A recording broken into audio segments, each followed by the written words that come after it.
Hello everybody. My name is Desmond Wheatley. I'm the President and CEO of San Diego headquartered Beam Global. We're a sustainable technology innovation company. As I said, headquartered in San Diego, California with a factory there. We also have factories in Chicago, Illinois, where we make batteries. And then in Europe, we have factories and offices in Belgrade and in Craiova. That's our Beam Europe facilities. And then lastly, in Abu Dhabi in the Middle East, we have the headquarters of Beam Middle East, from where we address the Middle Eastern market and also as a gateway to Africa. Just briefly on Beam Global, we are, as I said, a sustainable technology innovation company. We invent, engineer, design, and manufacture a suite of products for three market verticals. I like to think of it as a three-legged stool.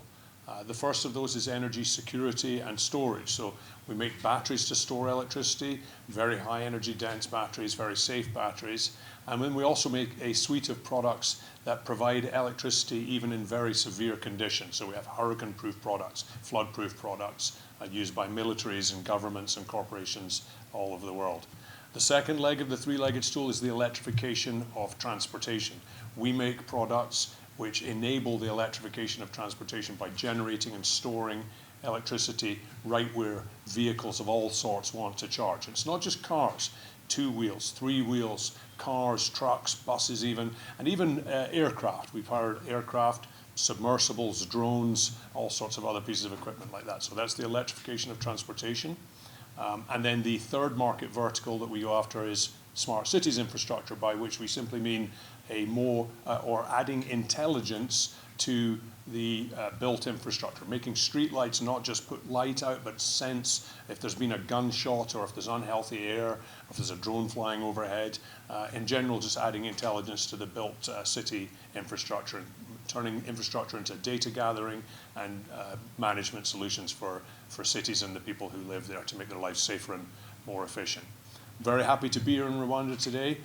Just arrived in Kigali last night. It's been a tremendous trip. Been very warmly welcomed. Thank you very much for that. And I've been very well looked after by the Beam team here in Rwanda.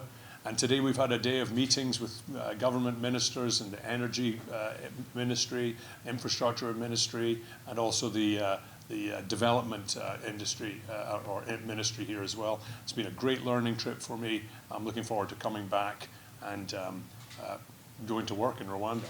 The situation in the Gulf right now is just another reminder of how volatile the oil industry is. Just in the past few days, we've seen fluctuations in price which are just almost without historic precedent. Nowadays, just a tweet can make the price of oil go up very dramatically or go down very dramatically. Beyond that, the supply chain itself is very vulnerable and volatile. What we've seen going on in the Straits of Hormuz is that 20% of the world's oil supplies can be interrupted just like flicking a switch. And because oil is fungible, when you interrupt 20% of it, the impact on pricing is global. Now, Rwanda is a nation which imports 100% of its liquid fuels for its vehicles, diesel and gasoline. And so that means several things. First of all, it makes you very vulnerable to things which are going on outside Rwanda, things that you cannot control, things that you have no say over. It also means that you're sending a great deal of your country's foreign exchange into other nations to buy fuel. And then what do we do with that fuel? We burn it and it goes out the tailpipe and pollutes. So it's really hard to find anything very good about it, okay? Except that it moves people around. Mobility is very important. What we at Beam are specialized in is providing ways to deploy rapidly deployed and highly scalable infrastructure that takes renewable energy and puts it directly into transportation of all shapes and sizes. Now, what's interesting about that is, first of all, Rwanda has lots of renewable energy. These are your own resources. You do not need to cross national boundaries to get these. You do not need to give up foreign exchanges or your own currency to get these resources. They are resources that you already own and that have been put here by God, if you believe in them, or by nature or science or whatever else. But they're here in Rwanda and you own them today. So to the extent that we can provide infrastructure that converts those natural resources into mobility and relieves you of the requirement to rely on foreign sources, which are very expensive, very volatile, and frankly very unreliable, that's clearly going to be a very good thing for the citizens of Rwanda. And just one other point on that. We know, the data shows us, evidence all over the world, that when people have reliable sources of electricity, they do better. When people have reliable mobility, the means to move around, they do better. And so our products, Beam Global's products, and in working with the various departments of the Rwandan government, we hope will provide the people of Rwanda with the opportunity to have that reliable, sustainable, clean, safe, and affordable electricity, and combine that with reliable, sustainable, clean, safe, and affordable mobility to have a better life. Well, I'm a very impatient person, so I'd like to see it happen sooner than later. But we have to remember, first of all, we're entering a new market. It's always important to enter a new market with humility. We're here to listen, we're here to learn, we're here to understand what the requirements are. And at the end of the day, we will only be half of the equation. We have the technology, we have the ability, we have the financial resources to make it easy for Rwanda to take advantage of these things. But on the other side of that equation will be your government, will be your ministries, and will be the private sector, frankly. Now, the good news is that today we've been in non-stop meetings with the very ministries who make these types of decisions, and we have not heard anyone saying it's a bad idea to have renewably energized electricity, sustainable electricity. We haven't heard anybody saying it's a bad idea to have electric transportation. On the contrary, your entities like REG, who we met with earlier, they're aggressively adding renewable energy to the mix. They're aggressively providing for the electrification of transportation. 7,000 electric vehicles here already, 20,000 plus electric motorcycles here already. So the efforts are being made. But you need a lot more infrastructure, and you need it quickly. We will provide that as quickly as is possible, faster than anybody else can, frankly. But again, we're only half of the equation. There's a pull as well as a push. We can do the push, but we'll have to wait for the pull from the part of the decision makers in this country. And we do that with humility. I think something's really important to point out. We don't compete with electric vehicle charging companies. We enable them. We give them tools to do their job better and faster, a more robust way with a lower total cost of ownership. We don't compete with utilities.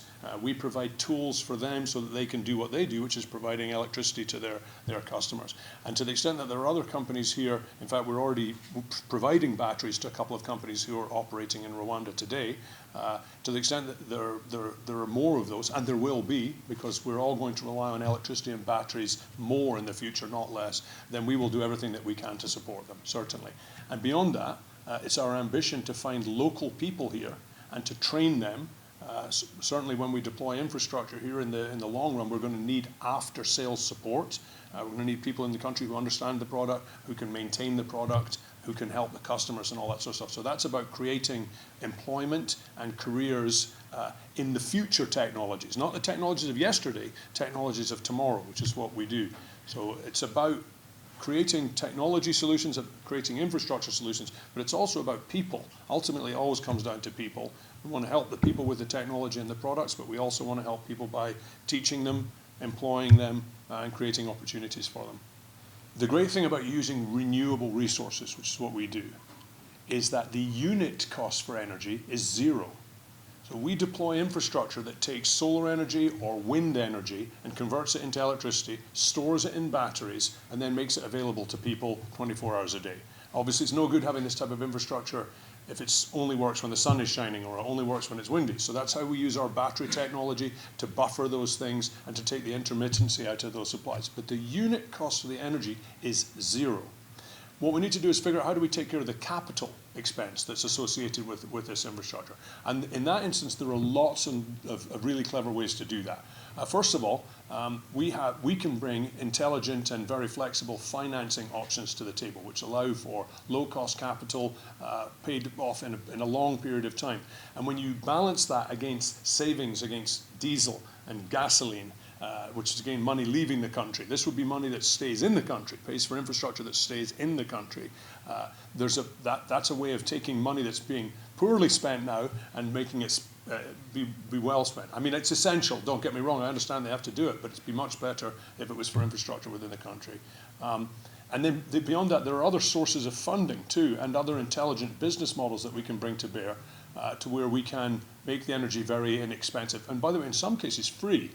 So this is going to be a solution for each different circumstance that we come up against. That's one of the things I like about it. It's better than diesel and gasoline, which the transaction is always the same.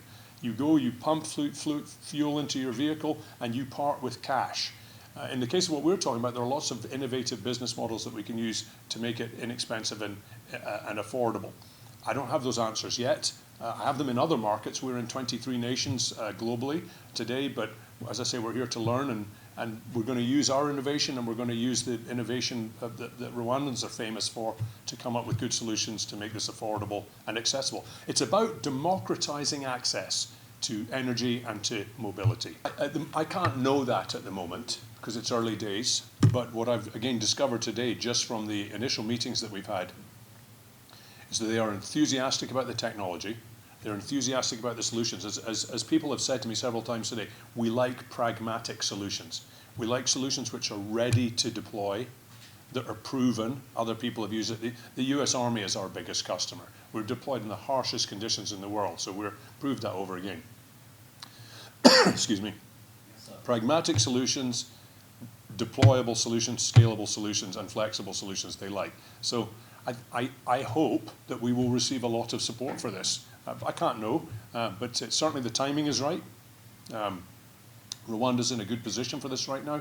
The war in the Gulf, if there's a silver lining to every cloud, which there generally is, one of them is that it's helping people understand that this is a good time to do this. And so we're looking for support, and we anticipate it.